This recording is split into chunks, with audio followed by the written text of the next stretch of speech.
Louder, dito mo. Louder. Hello Pilipinas! Kung mahal ako po ang inyong pambansang nanay Queen Manilyn, and for today's video guys, samahan niyo akong pupunta ng Vigan kasama ang Cayetano in Action with Boy Abunda team. So ito nga guys, ang ganda-ganda ng bus na nasakyan ko. First time ko makakita ng bus na merong sariling CR, may pakumot at may pamerienda. O bongga! Dito nga pala sa Hotel La Pera, nag-check-in ang ilan sa aming team at kasama din ako dito. 3 days kaming mag-stay dito, libre na yung breakfast namin, free wifi at ito ang kanilang dining area. So maraming bulong-bulungan ng mga marites na medyo nakakatakot ang mga hotel dito sa Vigan dahil sa makaluma, pero ito with touch of modern na guys. So tara samahan nyo ako sa kwarto ko. Hindi naman nakakatakot ang kwarto ko guys, kaya kita nyo naman. So may touch na siya ng pagka-moderno at hinaluan ng traditional. So ayan yung kwarto ko. So, kasama ko dito sila Jabo, sila Richard, sila Ma'am Shi Rufa, and Ma'am Shi Ricky. Ayan.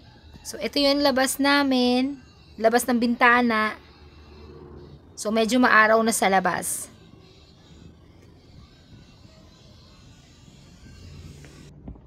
Dahil unang araw natin sa Vigan, excited tayong mag-explore, bumangon, maligo at mag-breakfast dahil maaga rin ang call time namin. At dahil dito tayo nabigyan ng pagkakataon guys na mag-taping, magtrabaho. Habang nagtatrabaho ako, syempre ililibot ko rin kayo dito sa Vigan. Let's go! Alam mo, mahirap i-explain kapag nakayapak na yung mga paa mo sa lupain, sa lupa. Sa mismong nilalakaran noon ng mga dayuhan na nagpahirap sa ating mga kanunuan at sa mismong lupain, lupa, pader, bubong, kahoy, halige na naging witness ng pagpapahirap ng mga dayuhan sa ating mga kalulalulahan, mga kanunuan. Nakakaiyak at nakakatouch and nakaka-proud. Ang sarap sa pakiramdam na na-preserve nila yung ganito. Para sa darating na henerasyon is mababalik-balikan natin to. Itong lugar na to kung saan guys naging witness kung gaano kamahal ng ating mga kanunuan yung ating bayan. So papasilip ko sa inyo guys yung behind the scene ng taping namin.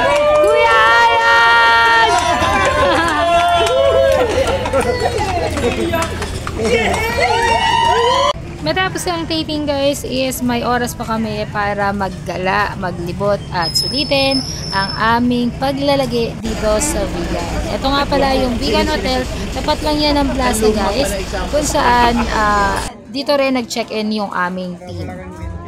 So ayan, ang ganda niya, mas maganda siya, mas magandang mamasyal sa gabi. Ang daming ilaw, ang dami pa ring tao. Ang kinaganda dito guys is safe sa lugar nila.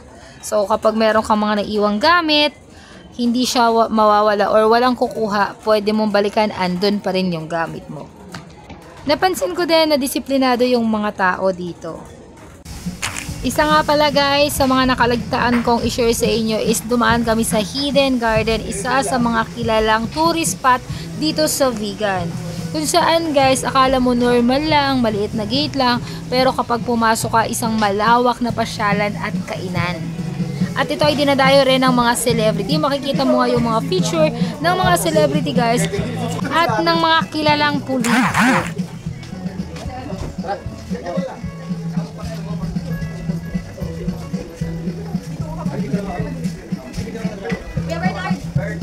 Kuya Bernard, saan mo na hanap?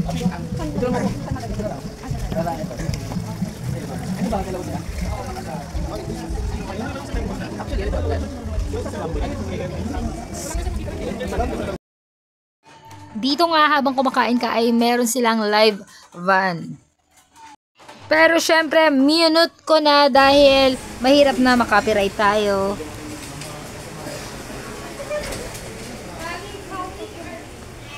Pumukaw nga sa attention ko yung ibong nagsasalita, kaya naman napadaan ako sa CR. At alam nyo naman guys na mahilig akong mag-imbestiga sa mga CR. Tara, pasukin na natin kung anong meron sa kanilang CR. tayo. Huwag kang magugulat B dahil pagpasok mo, salamin ang pader, ang dingding, akala mo may dadaan at makakakita sa'yo. Pero be safe naman siya. Guys, andito tayo sa Irene Vegan Empanada. So, wala kami yung order namin. Actually, malapit na to sa Starbucks. Tapos, ayan. So, hindi na tayo ng mga celebrities. Ayan. At itong empanadang to guys is pinupuntahan madalas ng mga celebrity. Kilala na itong empanada story to. Ito pumunta si Chris Aquino ba dito? Ay, kami na din ni Aga muna. Oh, ang dami na si... Oh, Ricky Dabao. Si ano, dalaga pa siya nito. Kap.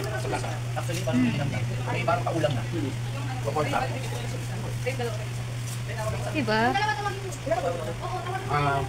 Lima pa.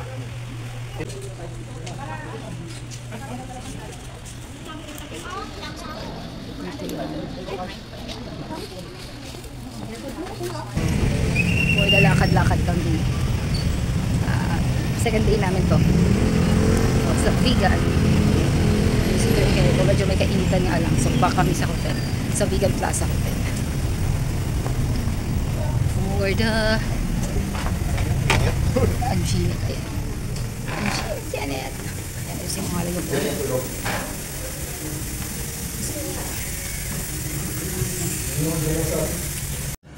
So, dito nga pala nag-check-in ang team namin ng Cayetano in Action with Boy Abunda. Tapat lang nila ng plaza guys. Buong paligid niyan. Kahit saan ka lumingon, yan na yung pasyalan. Tara, samahan niyo ako sa loob. Silipin natin yung kanilang banyo. Alam niyo naman ako, mahilig akong mag-imbestiga ng mga banyo-banyo. So, bakit walang mag-isa naglalakad dito? Katakot naman to. Wala bang tao dito? Ito na yung banyo nila. May senyorita. Senyor. Eh, dito ako sa senyorita. Senyorita ako eh. Halabi eh. Ay! Nakot ako sa sarili ko. Mag-isa lang. Walang katao-tao. Tahimik. Ito ang ayan. Ito yung banyo nila guys. Na medyo may kadiliman. Ay!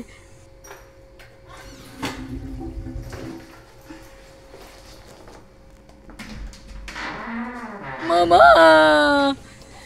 Wala ba ibang naiihi? Ako lang ba talaga naiihi? Ay, nagulat ako, bestie. Sarili ko lang pala. Makaalis na nga dito. Pero in fairness, maganda siya at malinis. Let's go. Ay, ate! Huwag ka naman nang gugulat. Umuulan na nga dito. Pero gamit.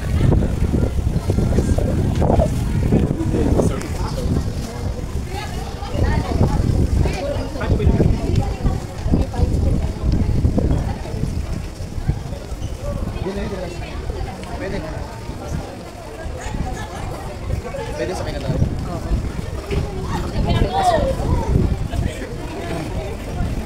Dito. Sakot tayo sa amin, nag-exist kami, pagdadaan-exist ko yung Ganda. Kwarto nila, Miss Rana.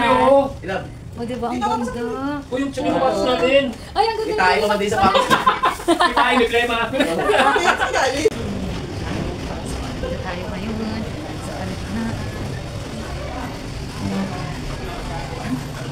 Dito lang kami guys.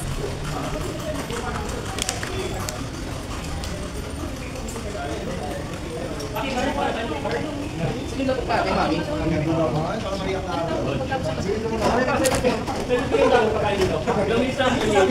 Guys, ayan. Ayan si Direk. Ayan. Queen Manilin po from CIA. Hello po. Ayan o, diba? Magkano kami nag-vlog. So, andito tayo guys sa Angel Market. Mga karama namin. So, marami kami mga ano dito, standby, mga tagapangalaga namin. So, ayan, si Jabo. Ano ko si Jabo? So, si Direk. Ayan. Tarada. So, ito yun. Nagawa kami ng, hinintay namin si Tito Boy. Nagawa kami ng palayok. Ibang uri ng palayok. So, ayan. May mga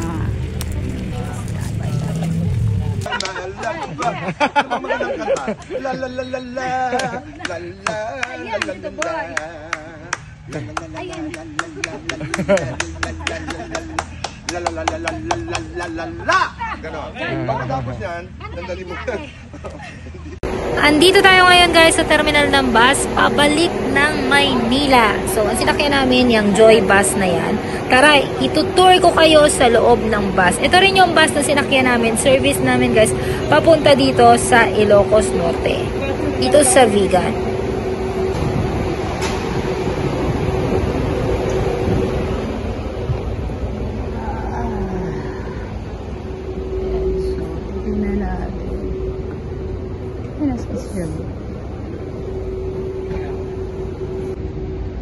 So, pauwi na kami ng Maynila.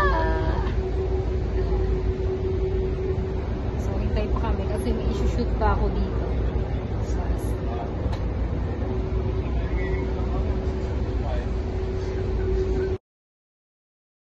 Dito ko nga lang guys makikita yung ganda ng mga tanawin and ng nature pabalik na ng Maynila dahil nung pumunta nga kami, bumiyahe kami guys, is madaling araw, madilim. So, ayan, ang ganda be! Sobrang nakaka-relax and nakakatuwa na nakakakita pa tayo ng mga ganitong tanawin. Dahil pagbalik natin sa Maynila, sa syudad, is back to reality na tayo, puro building, puro bahay. Kaya kung may pagkakataon ka guys, habang nabubuhay, ay sikapin mong makagala at makalibot sa Pilipinas. Para makita mo at masulit mo ang ganda ng kalikasan.